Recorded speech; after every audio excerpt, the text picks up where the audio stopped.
प्यारे बच्चों, welcome to my channel Verma study 2020 book लाना।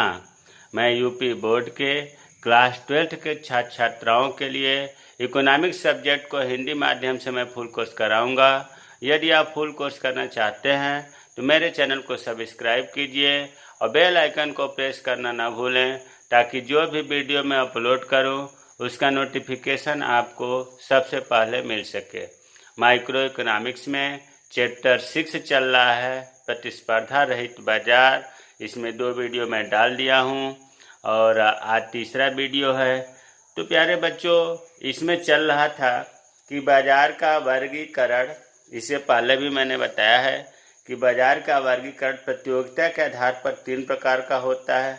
ये जानना बहुत ज़रूरी है कि प्रतियोगिता के आधार पर, क्योंकि बाजार का वर्गीकरण क्षेत्र के आधार पर, समय के आधार पर, कार्य के आधार पर कई अलग अलग वर्गीकरण है। तो प्रतियोगिता के आधार पर बाजार 3 तरह का होता है, या बाजार के रूप 3 तरह के होते हैं: पूर्ण प्रतियोगिता, एकाधिकार और अपूर्ण प्रतियोगिता। पूर्ण प्रतियोगिता आपको पढ़ा दिया गया है, एकाधिकार पढ़ा दिया गया है। पूर्ण प्रतियोगिता किसे कहते हैं, इसकी विशेषताएं, एकाधिकार किसे कहते हैं, इसकी विशेषताएं, पूर्ण प्रतियोगिता और एकाधिकार में अंतर क्या है, एकाधिकार में कीमत का निर्धारण कैसे होता है, ये चीज़ें बता दिया गया है। अगर आप नहीं पढ़े हैं तो आई बटन को क्लिक करके इसको समझें, पढ़ें। अब आज हम लोग पढ़ेंगे अपूर्ण प्रतियोगिता। अपूर्ण प्रतियोगिता भी देखना है कि 3 तरह का है। पहला है एकाधिकारी प्रतियोगिता, दूसरा है अल्पाधिकार, तीसरा है द्वयाधिकार। प्यारे बच्चों, इस एकाधिकार और एकाधिकारी प्रतियोगिता में अंतर है। इस एकाधिकार में आपको बताया गया है कि एक विक्रेता या एक फर्म होता है और बेचने वाले को एकाधिकारी कहते हैं, वस्तु को एकाधिकारी वस्तु कहते हैं। अपूर्ण प्रतियोगिता में एकाधिकारी शब्द भले है, लेकिन ये अपने आप में पूर्ण प्रतियोगिता शब्द जरूर आएगा। तब आप समझ लीजिएगा कि इस अपूर्ण प्रतियोगिता की प्रकार वाली बात हो रही है। तो आज जो है इन तीनों के बारे में, तो बाद में पहले अपूर्ण प्रतियोगिता के बारे में जानकारी करेंगे। पूर्ण प्रतियोगिता अपूर्ण प्रतियोगिता में अंतर क्या है, एकाधिकार और अपूर्ण प्रतियोगिता में क्या अंतर है। वैसे ज़्यादातर पूर्ण प्रतियोगिता और अपूर्ण प्रतियोगिता में अंतर पूछा जाता है। एकाधिकार का एकाधिकारी प्रतियोगिता से अंतर पूछा जाता है। तो आइए देखते हैं अपूर्ण प्रतियोगिता किसे कहते हैं। प्यारे बच्चों, अपूर्ण प्रतियोगिता तो आप ऐसे समझो कि एक जो है अर्थशास्त्री जॉन रॉबिन्सन थे। इन्हें अपूर्ण प्रतियोगिता के जन्मदाता भी माना जाता है, प्रणेता भी माना जाता है, जॉन रॉबिन्सन। इन्होंने ये बताया था कि इस जगत में, मतलब इस दुनिया में पूर्ण प्रतियोगिता कहीं नहीं होती है। भाई, पूर्ण प्रतियोगिता की विशेषता आपको बताया गया है कि इसमें वस्तु समरूप होती है, एक जैसी वस्तु होगी, कीमत एक जैसा होगा। क्या संभव है पूरे बाजार में वस्तु एक जैसा, रंग रूप गुण सब एक तरह का हो? तो वही ये काल्पनिक है, ऐसा व्यवहार में पाया नहीं जाता है। तो जॉन रॉबिन्सन ने कहा कि जगत में न तो पूर्ण प्रतियोगिता होती है और न पूर्ण एकाधिकार। कोई ऐसा बाजार नहीं है जहाँ पर केवल एक ही विक्रेता होता है। आज के ज़माने में ये भी काल्पनिक ही है, मतलब एकाधिकार भी नहीं मिलता है, पूर्ण प्रतियोगिता में नहीं मिलता है। इन दोनों के बीच की स्थिति में, पूर्ण प्रतियोगिता और एकाधिकार के बीच की जो स्थिति है, उसे ही अपूर्ण प्रतियोगिता कहा जाता है। तो जॉन रॉबिन्सन ने साफ साफ कह दिया कि जगत में पूर्ण प्रतियोगिता और पूर्ण एकाधिकार नहीं मिलता है। इन दोनों के बीच की स्थिति को हम अपूर्ण प्रतियोगिता कहते हैं। दूसरी चीज़, दूसरे टाइप में अपूर्ण प्रतियोगिता में देखिए, पूर्ण प्रतियोगिता का आपको जो विशेषताएं बताया गया था, उनमें मान लो किसी एक विशेषता का अभाव हो, वो चीज़ न हो।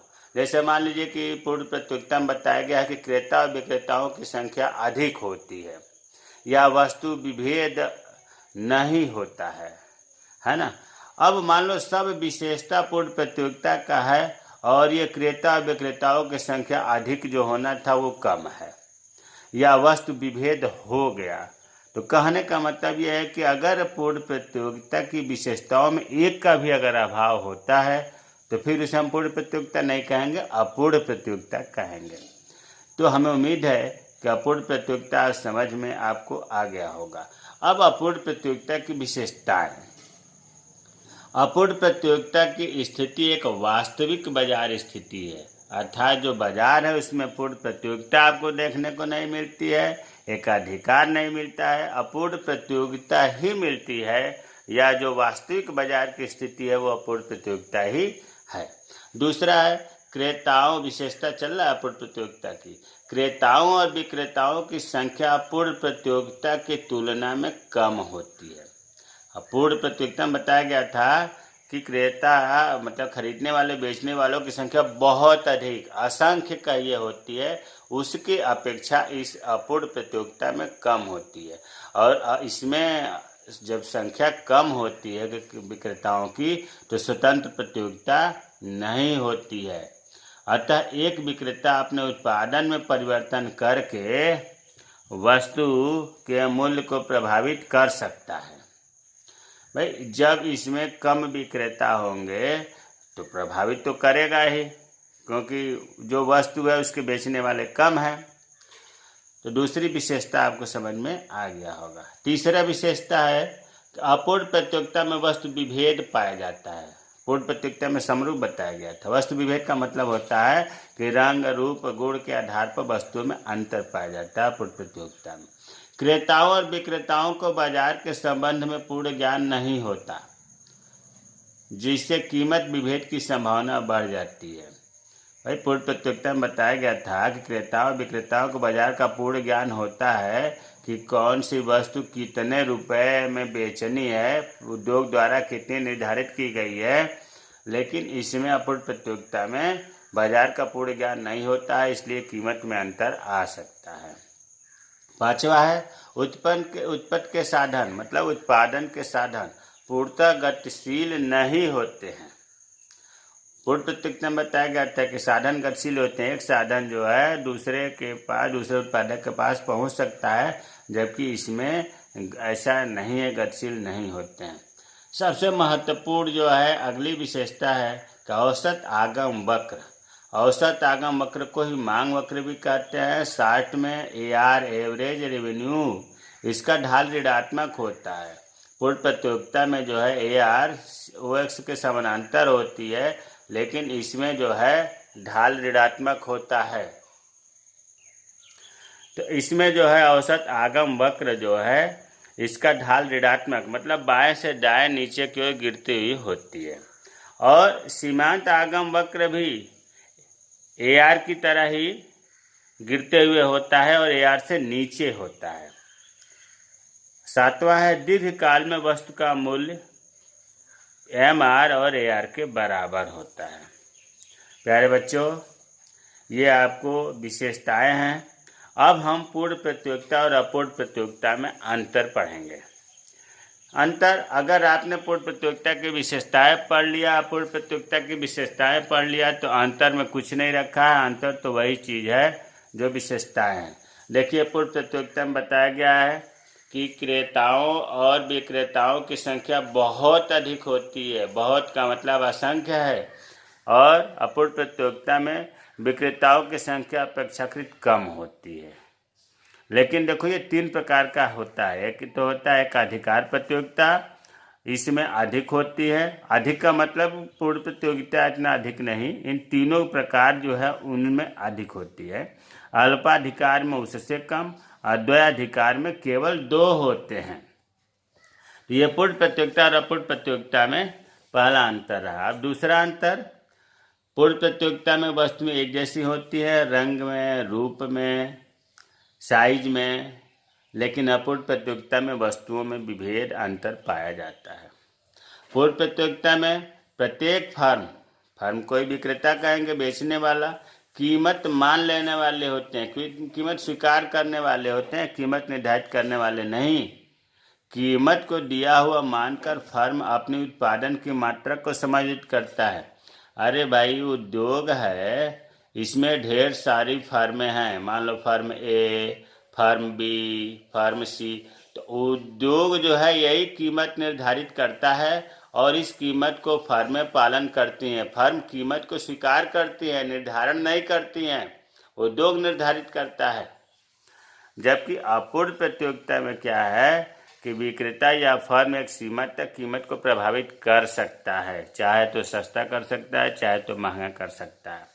अगला चौथा, AR जिसको औसत आय रेखा या मांग रेखा भी कहते हैं, पूर्णतया लोचदार अर्थात पड़ी या OXH के समानांतर होता है।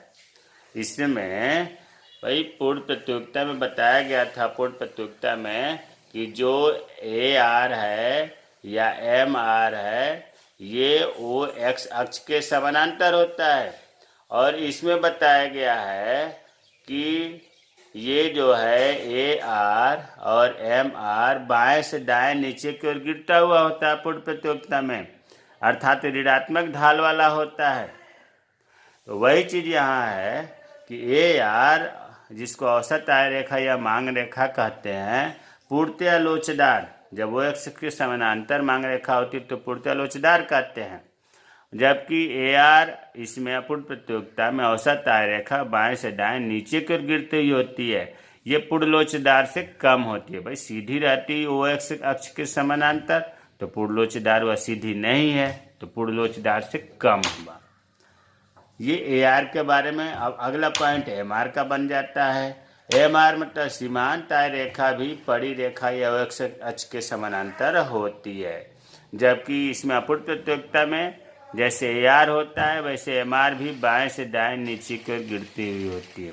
प्यारे बच्चों, एक प्रश्न उठेगा कि जब दोनों एक ही जैसा है तो 2 पॉइंट क्यों बना? इसलिए बना कि औसत आय रेखा को हम मांग रेखा भी कहते हैं और मांग के संदर्भ में हम कह सकते हैं कि ये पूर्णतया लोचदार होता है, ऐसे कहेंगे पूर्ण लोचदार से कम होता है। लेकिन ये मांग के संदर्भ में, मांग के संबंध में ही कहेंगे। सीमांत आय रेखा को हम नहीं कह सकते कि ये पूर्णतया लोचदार है और इसे नहीं कह सकते कि पूर्ण लोचदार से कम है, क्योंकि मांग जो है और मांग और पूर्ति में ही तो पूर्ण लोचदार और लोचदार, अत्यधिक लोचदार, बेलोचदार सब होता है, सीमांत में नहीं होता है। इसलिए सीमांत को अलग पॉइंट बनाया गया है। छठा है, उद्योग में नई फर्मों का प्रवेश या बहिर्गमन, मतलब उद्योग में नई फर्में आसानी से आ सकती हैं, आसानी से जा सकती हैं। प्रवेश या बहिर्गमन, बहिर्गमन मतलब बाहर जाना, बहुत आसान होता है। और इसमें है पूर्ण प्रतियोगिता में कि नई फर्मों का प्रवेश या बहिर्गमन होता है परंतु आसानी से नहीं, कठिन होता है, प्रतिबंधित है। पूर्ण प्रतियोगिता में क्रेताओं और विक्रेताओं का बाजार का पूर्ण ज्ञान होता है, आपको अभी पहले बताया गया है। अपूर्ण प्रतियोगिता में क्रेताओं और विक्रेताओं का बाजार का पूर्ण ज्ञान नहीं होता है, जिससे कीमत विभेद पाया जाता है। जब बाजार का ज्ञान ही नहीं है तो कम अधिक तो हो ही जाएगा। महत्वपूर्ण है अगला पॉइंट 8वां, उत्पन्न के साधनों में पूर्ण गतिशीलता पाई जाती है। अपूर्ण प्रतियोगिता में साधनों की पूर्ण गतिशीलता में अनेक प्रकार की बाधाएं होती हैं, गतिशीलता नहीं या कम पाई जाती है। 9वां है, गैर कीमत प्रतियोगिता नहीं होती क्योंकि वस्तुएं एक रूप होती है। भाई वस्तुएं जब समरूप हैं तो कीमत भी समरूप है, उद्योग द्वारा निर्धारित है, फर्में उसका पालन करती है, मतलब कीमत में विभिन्नता अर्थात गैर कीमत प्रतियोगिता नहीं होती। जबकि अपूर्ण प्रतियोगिता में वस्तुएं विभिन्न प्रकार की होती हैं, तो विभिन्न प्रकार की होती है तो इसमें विक्रय लागतें मतलब सेलिंग कास्ट ली जाती है, या ऐसे भी कह सकते हैं कि इसमें गैर कीमत प्रतियोगिता पाई जाती है। 10वां, यह स्थिति काल्पनिक है। पूर्ण प्रतियोगिता बाजार काल्पनिक है, कल्पना किया जाता है कैसा हो सकता है, यह व्यवहारिक जीवन में देखने को नहीं मिलता है। अपूर्ण प्रतियोगिता वास्तविक है, अर्थात व्यवहार में जो आप मार्केट में देखते हैं अपूर्ण प्रतियोगिता ही मिलता है। तो प्यारे बच्चों, हमें उम्मीद है कि पूर्ण प्रतियोगिता और अपूर्ण प्रतियोगिता में अगर हमने 10 पॉइंट लिखा है, आप 6-7 भी याद कर लेते हैं, समझ लेते हैं, तो बहुत आसानी से आप विशेषता भी लिख सकते हैं, अंतर भी कर सकते हैं। अब है इसमें अपूर्ण प्रतियोगिता में कीमत निर्धारण। अपूर्ण प्रतियोगिता में कीमत निर्धारण हमने लिखा है वीडियो क्रमांक लेक्चर क्रमांक 75। जो कल हमने वीडियो बनाया था एकाधिकार में कीमत निर्धारण या एकाधिकार बाजार में कीमत निर्धारण, उसमें मैंने फिर वही चीज़ यहाँ नहीं रिपीट करना चाहा, इसलिए हमने नंबर दे दिया। उसमें मैंने आपको ये बताया था कि समय के हिसाब से दो प्रकार का मूल्य निर्धारण होता है, अल्पकाल बाजार में और दीर्घकाल बाजार में मूल्य निर्धारण। अल्पकाल बाजार में एकाधिकार बाजार हो या अपूर्ण प्रतियोगिता बाजार हो, इसमें तीन स्थितियाँ होती हैं: असामान्य लाभ की स्थिति, सामान्य लाभ की स्थिति और हानि की स्थिति। प्यारे बच्चों, एकाधिकार बाजार का और अपूर्ण प्रतियोगिता के अल्पकाल में जो तीनों स्थितियां होती हैं उनमें वर्णन या उनके चित्र में कोई अंतर नहीं है। हाँ, दीर्घकाल में मूल्य निर्धारण में अंतर है। ये गलती मत करिएगा कि एकाधिकार बाजार वाला चीज़ अपूर्ण प्रतियोगिता में दीर्घकाल में मूल्य निर्धारण में लिखें। अंतर क्या है? देखो, पहले एकाधिकार बाजार की बात करते हैं। एकाधिकार में दीर्घकाल में जो मूल्य निर्धारण होता है उसमें फर्में हमेशा लाभ की स्थिति में होती हैं, अर्थात असामान्य लाभ प्राप्त करती हैं। असामान्य लाभ का चित्र बनेगा। अल्पकाल में जो असामान्य लाभ था उसी तरह से दीर्घकाल में असामान्य लाभ का चित्र बनेगा। और अपूर्ण प्रतियोगिता में फर्में जो हैं हमेशा सामान्य लाभ प्राप्त करती हैं, तो इसमें सामान्य लाभ का चित्र बनेगा जो अल्पकाल में बताया गया है। तो कहने का मतलब यह है कि एकाधिकार बाजार में और अपूर्ण प्रतियोगिता में अल्पकाल में कीमत निर्धारण में कोई अंतर नहीं है। दीर्घकाल में अंतर है, एकाधिकार बाजार में असामान्य लाभ प्राप्त करती हैं, अपूर्ण प्रतियोगिता में सामान्य लाभ प्राप्त करती हैं। आप वीडियो जब देखेंगे तो क्लियर हो जाएगा। मेरे चैनल को सब्सक्राइब कीजिए। जो चीज़ समझ में नहीं आया है उसे कमेंट बॉक्स में कमेंट करें, मैं रिप्लाई करूँगा। जय हिंद, जय भारत।